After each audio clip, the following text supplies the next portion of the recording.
Coming up on a special holiday edition of One Detroit.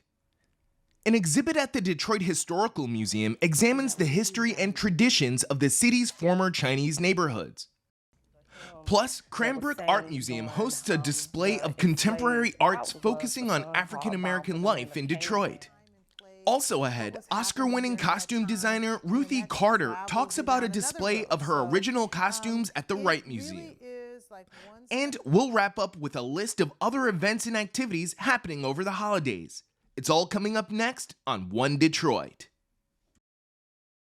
From Delta faucets to Behr paint, Masco Corporation is proud to deliver products that enhance the way consumers all over the world experience and enjoy their living spaces. Masco, serving Michigan communities since 1929. Support for this program is provided by the Cynthia and Edsel Ford Fund for Journalism at Detroit Public TV. The DTE Foundation is a proud sponsor of Detroit Public TV, among the state's largest foundations committed to Michigan-focused giving. We support organizations that are doing exceptional work in our state. Visit dtefoundation.com to learn more. Nissan Foundation and viewers like you.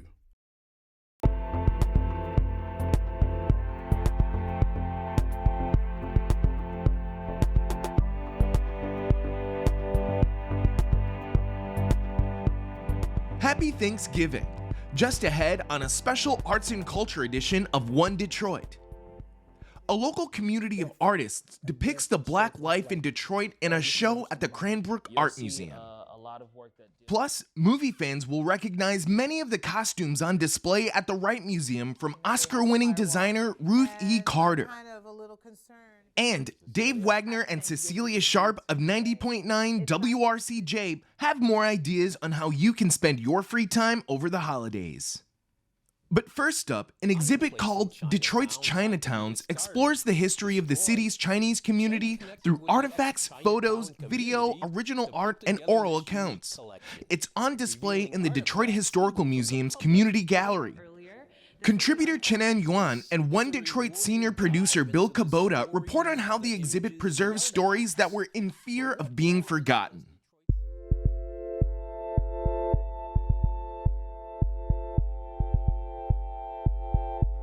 The corner of Cass and Peterborough, Detroit's Chinatown, long forgotten, or is it? Detroit Historical Society curator Lily Chen and Chief Exhibitions Officer Tracy Irwin want to prevent that from happening. Their exhibition, Detroit's Chinatowns, presents the story of a neighborhood intertwined with so many Detroit immigrant communities. I'm the daughter of two Chinese immigrants that came in the 1980s. And because I'm from a later generation of immigrants that were more highly educated and spoke Mandarin, I grew up unaware that Detroit was actually home to a thriving Chinese community for so long. So this project is very much a love letter to the communities that came before me that really paved the way so that I have an opportunity to flourish today. This really makes me emotional, but it's like there are so many people that were so brave for so long so that, later generations can come and make a life. Detroit is a city with so many forgotten or lost community stories.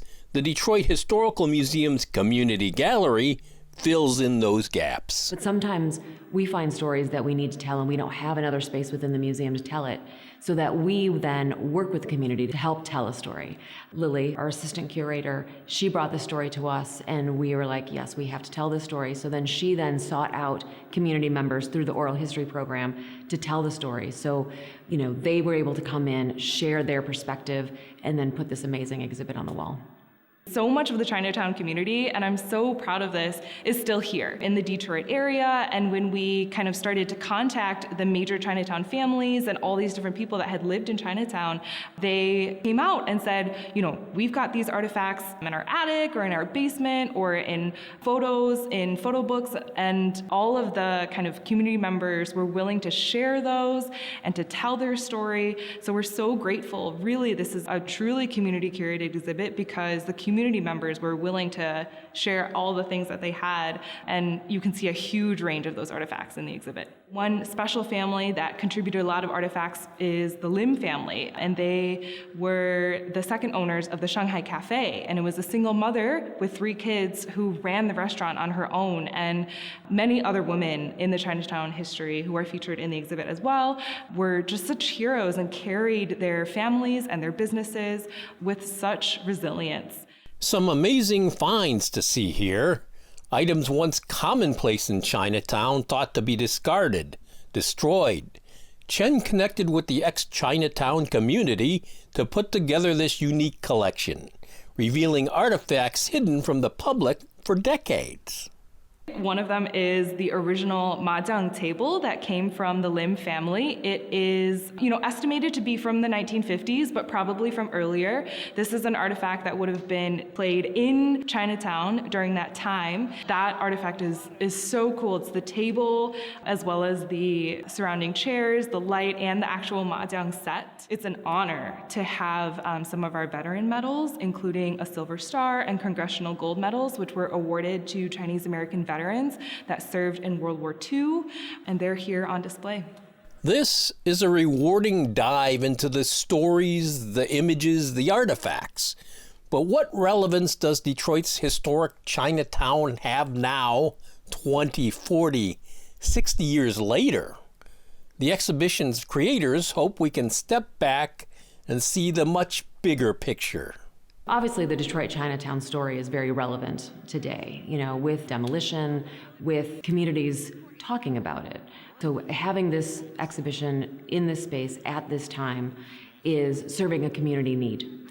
We're able to not only talk about the Detroit's Chinatown and really tell a story that so many people don't know about, but talk about why it was here, why it is no longer here, and hopefully be able to carry that story into the future. One of the things that I like to think about and work with is at the intersection of history and memory. The fact is that this is a big part of not only AAPI history, but just Detroit history. I would really hope that there are more ways for the communities of Cass Corridor, of which there have been so many through history, to be able to remember and celebrate their histories. As a historian, the major thing that I don't want to have happen is for these communities to be forgotten. And you can check out Detroit's Chinatowns at the Detroit Historical Museum through January 7th. Let's turn now to a creative display of works at the Cranbrook Art Museum. The exhibit, Skilled Labor, Black Realism in Detroit, features paintings, drawings, and art installations from 20 contemporary artists in Detroit. The pieces represent their unique approach to illustrating the Black experience in the city. One Detroit producer, Sarah Zientarski, spoke with some of the artists involved in the project.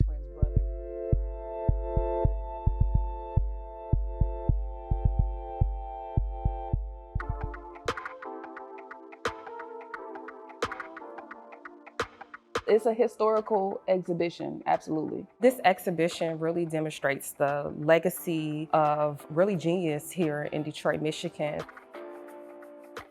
It's about artists who engage with each other and support each other and build with each other. I think that's the biggest thing. We are located at Cranbrook Museum of Art in Bloomfield Hills, right next to the Academy.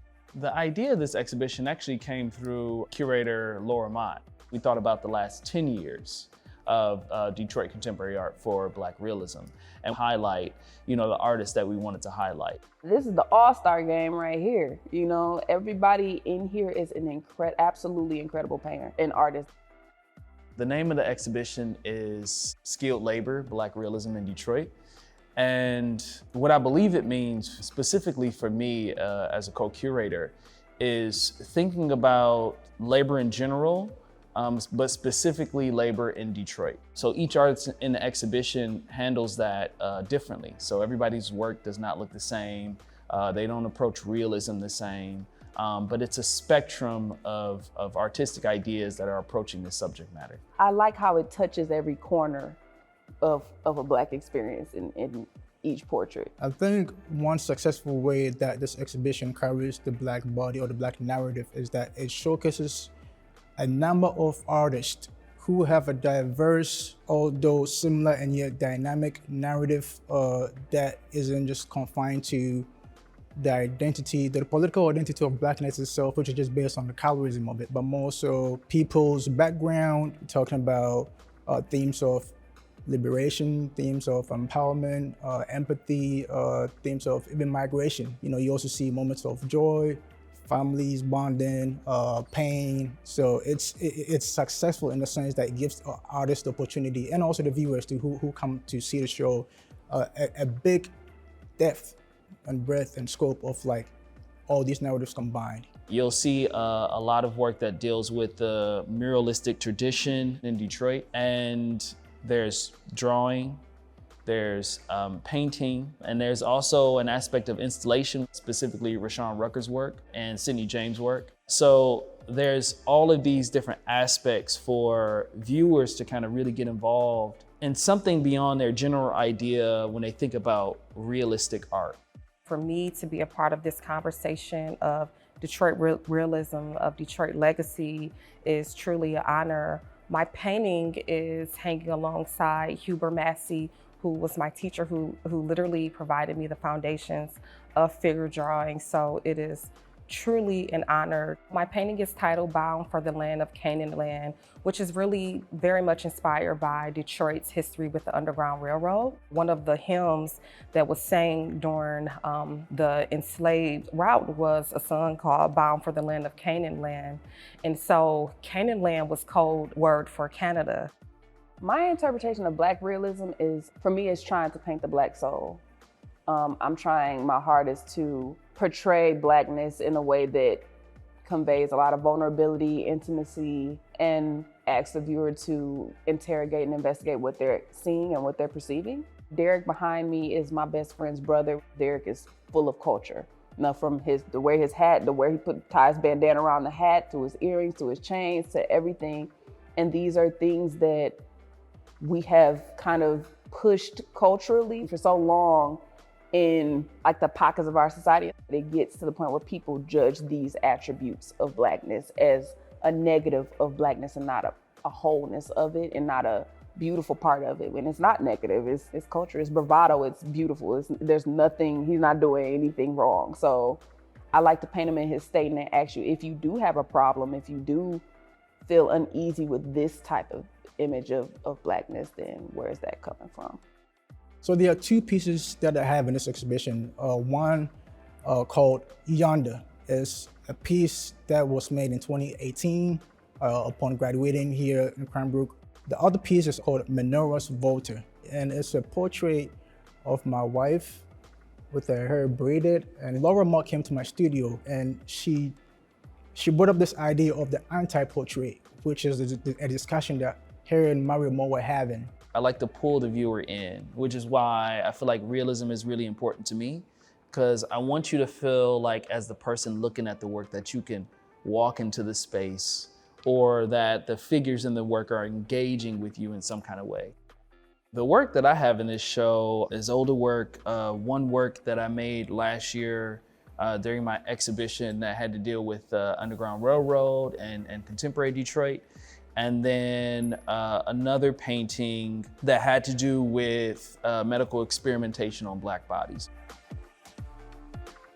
What I hope the viewers take from this exhibition is the great or bigger sense of love and vulnerability and coping mechanisms and the drive for growth and liberation. I hope that viewers understand the rich legacy of Black artists in Detroit, to understand that, you know, we're here, we've always been here, and as we are looking at younger generations, that this legacy will continue. There's so much talent and there's so much richness and cultural depth that I would hope that when people see this and they say, oh, everybody here's a Detroit artist, they take a trip down to the D. That's what I hope.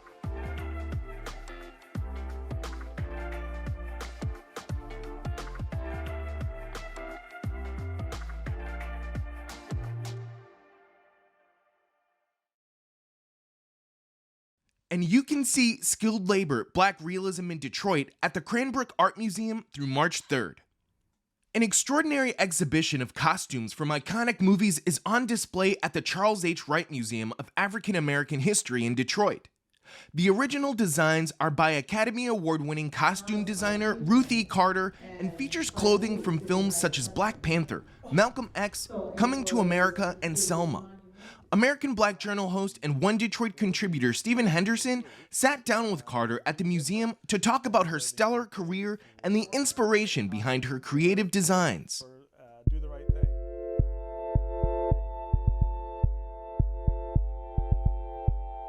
It's really great to have you here among, as you said when you walked in, all of your children. All of my children are here with us. That's a really great way to think of all the work that you do. You know, taking in all of this work, the time over which it all unfolds, of course, in the range.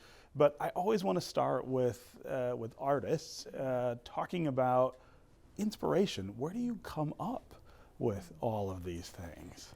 So each project has its own story and its own process. Some of the process is the same, you know. For me, I like to have conversations with the director and the production designer, and that sort of dictates what colors you're going to use. And but also there is, you know, the research of the storytelling and what's the time and place, what was happening during that time, and then that travels you down another road. So it really is like one step at a time.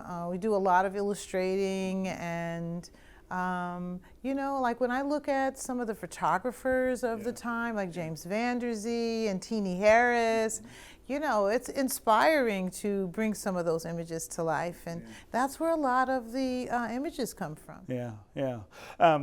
I know it's unfair to ask an artist which are their favorite children, but some of the work really stands out as maybe a more personal expression or more of you that you put into it to make a statement.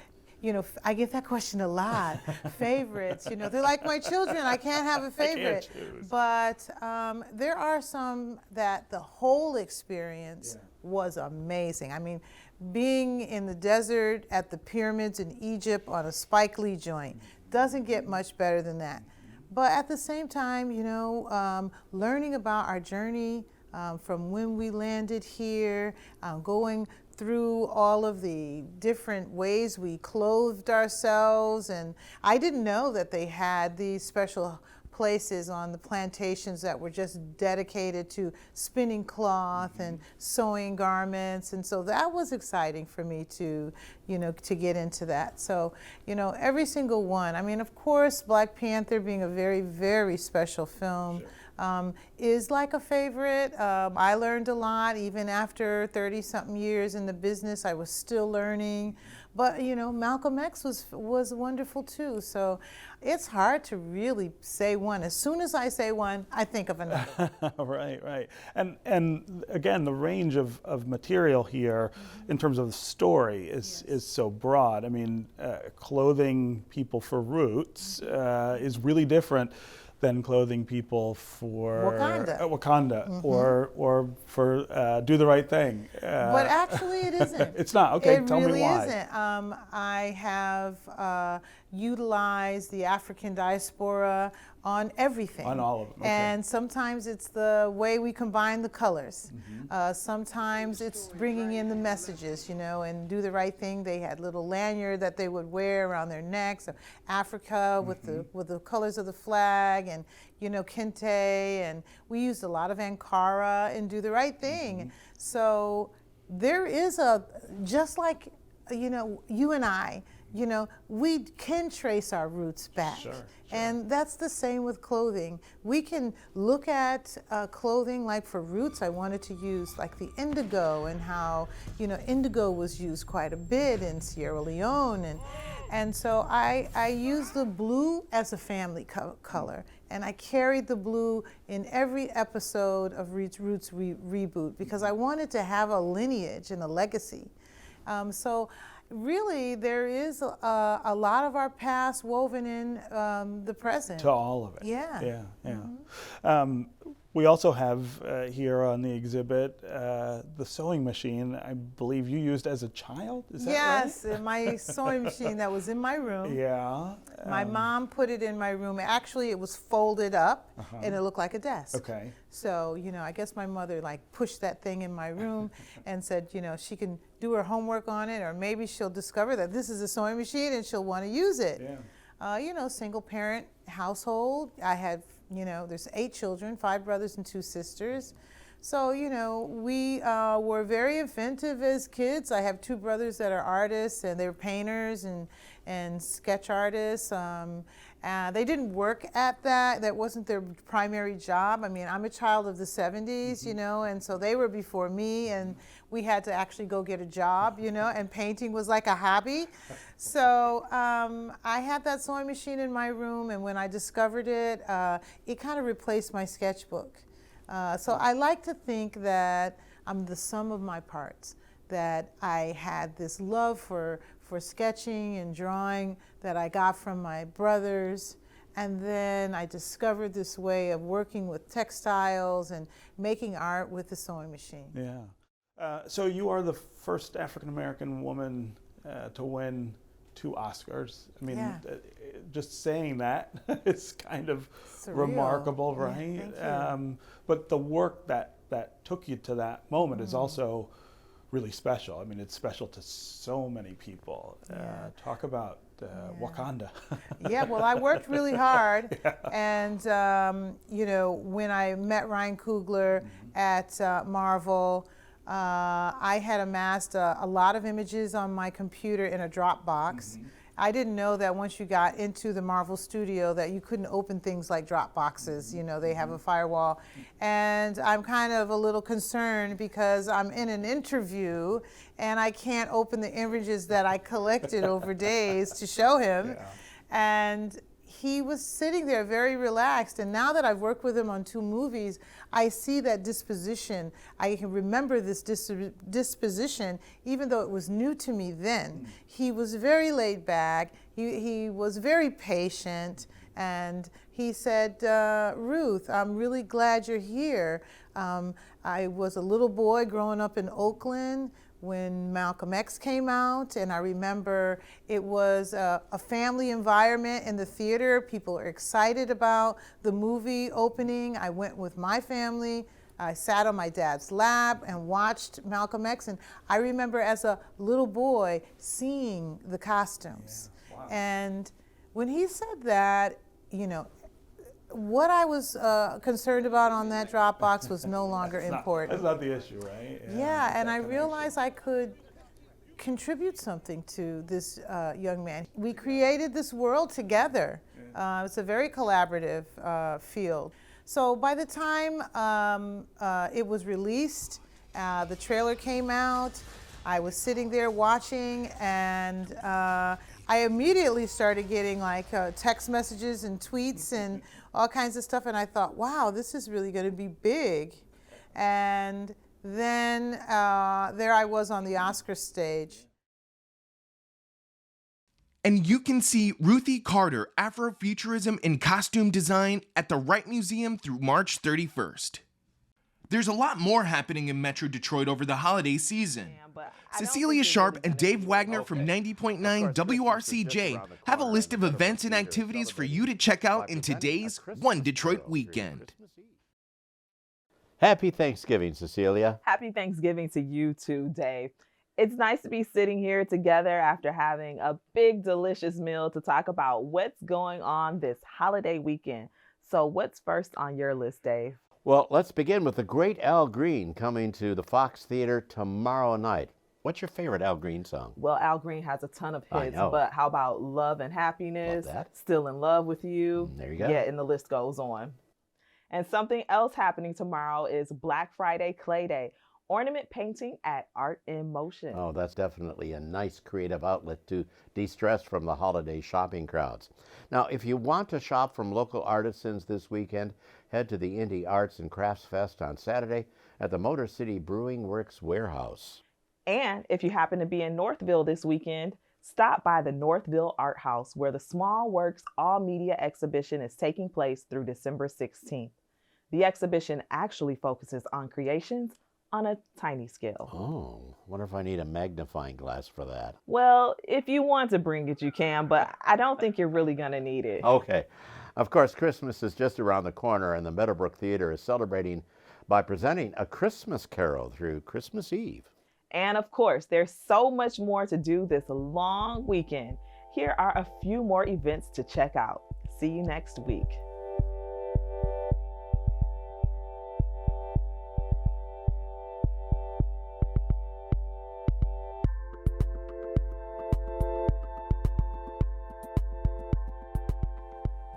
That'll do it for this week's One Detroit. Thanks for watching. Head to the One Detroit website for all the stories we're working on. Follow us on social media and sign up for our weekly newsletter.